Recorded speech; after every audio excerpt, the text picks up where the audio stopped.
આ આપણા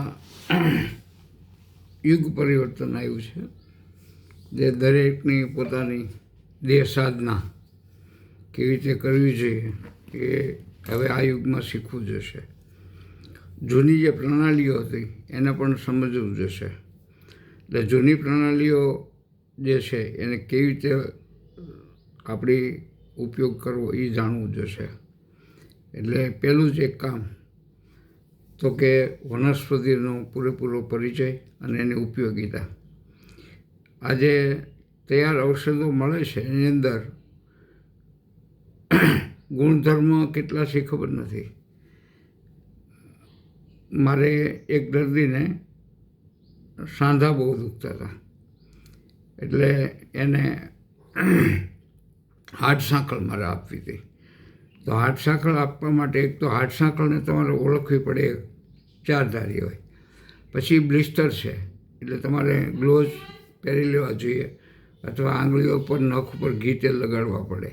નહીં તો તમે ફોલો ને એટલે તમારા નખની અંદર ને આંગળીઓ પર એનો તમતમાટ શરૂ થાય અથવા ખજવાળ આવે.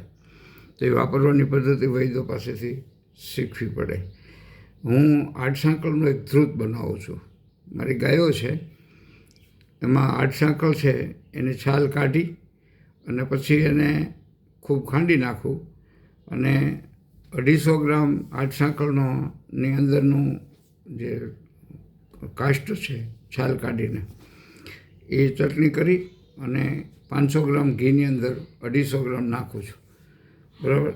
એને ધીમા તાપે પહેલાં ગરમ કરી નાખું છું. ગરમ થયા પછી એને 24 કલાક પડી રહેવા દઉં છું.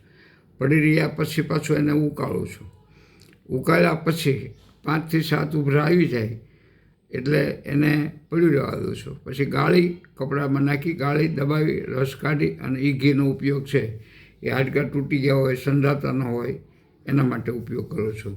આના માટે આ બધી સૂચનાઓ જે છે ને એનો ઉપયોગ વૈદ્યોની સૂચના અને દેખરેખ અંદર કરો. કારણ કે તમારી તાસીર તમે ઓળખતા ન હો તો આયુર્વેદ ઔષધ અમૃત હોવા છતાં પણ ઝેર બને.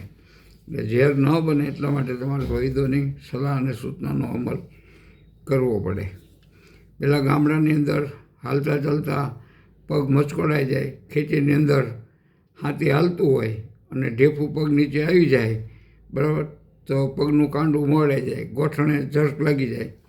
તો એ વખતે તમારી પાસે સોજું ઉતરવા માટેનું મહાઔષધ હતું આવળ, દેશી આવળ. દેશી આવળના પાન, એમાં હળદર નાખવાની, થોડું મીઠું નાખવાનું, પાનને પહેલાં ખાંડી નાખવાના, ચટણી જેવા થઈ જાય, પછી એમાં મીઠું ને હળદર નાખવાની. પછી એની અંદર 100 ગ્રામ તૈયાર થયો હોય એની અંદર 250 ગ્રામ પાણી નાખવાનું. એને ધીમા તાપે ઉકાળવાનું. ઉકળતા ઉકળતા ખદખદી જાય એટલે આપણે ઓછી દાળમાં ભાત કેમ ચોળીએ એવું પેસ્ટ જેવું થઈ જાય એટલે જે ભાગ ઉપર મચકોડ આવ્યું હોય એની ઉપર તમારે એને લગાડી દેવાનું. એનાથી તમારા હાડકાની અંદર આવેલું સૂજન, હાડકું ફૂલી જવું, સાંધા દુખવા, ઘણીવાર ગાદી ખસી જવી ગોઠણની, એમાં બધાને સ્થિર કરે છે. એટલે આ એક વસ્તુ શીખવી જોઈએ.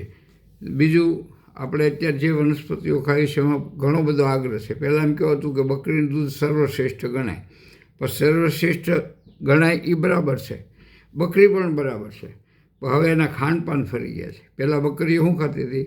થોરના પાન, બરાબર, બાવળની પાલી, બરાબર, ક્યારેય નીચે જમીન ઉપર પડેલું ખાતી જ નથી. હવે શેઢે પાડે ક્યાંય થોર રહ્યા નથી, થોર રહ્યા નથી. બીજું તો કે હવે ખરખોડી નથી રહી. દેશી બાવળ છે એ નીચા નથી રહી ક્યાંય કે બકરી ઊંચી થઈને ખાઈ શકે, બરાબર. હવે તો શું ખાય? બળ બાવળના પડિયા ખાય. અને આપણા ખેતીની અંદર પાકો જ્યારે પૂરા થઈ જાય એટલે માનો કે બીટી કપાસ પૂરો થઈ ગયો એટલે તરત ભેળ આપી દે. હવે એ કેમિકલ ખાય અને એ દૂધ ખાવું, બરાબર, એની કરતાં દૂધ ન ખાવું સારું. બકરી શુદ્ધ છે પણ આહાર ફરી ગયો છે. એટલે યુગ પરિવર્તન થયું છે, આહાર પરિવર્તન થઈ ગયા છે. તો એ માનીને હાલો.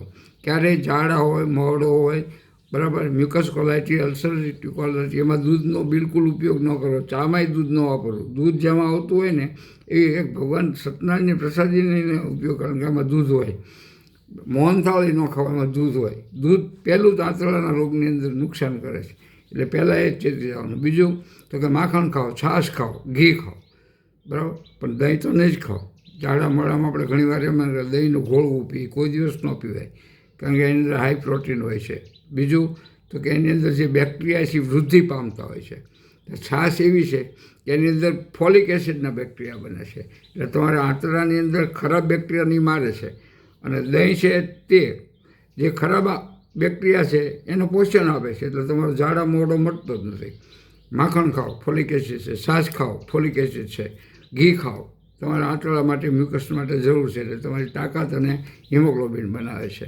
એટલે આ યુગ પરિવર્તનની અંદર આહાર પરિવર્તન છે ને એ બહુ જરૂરી પડશે. આપણે જૂનું છે ને એને જ યાદ કરવાનું, પણ પરિવર્તન શું છે એટલે ક્યાં પરિવર્તન લાવવાનું છે ને એ આપણે દરેકે શીખવું જોઈએ. જય સ્વામિનારાયણ. જયંતિભાઈ વૈદ.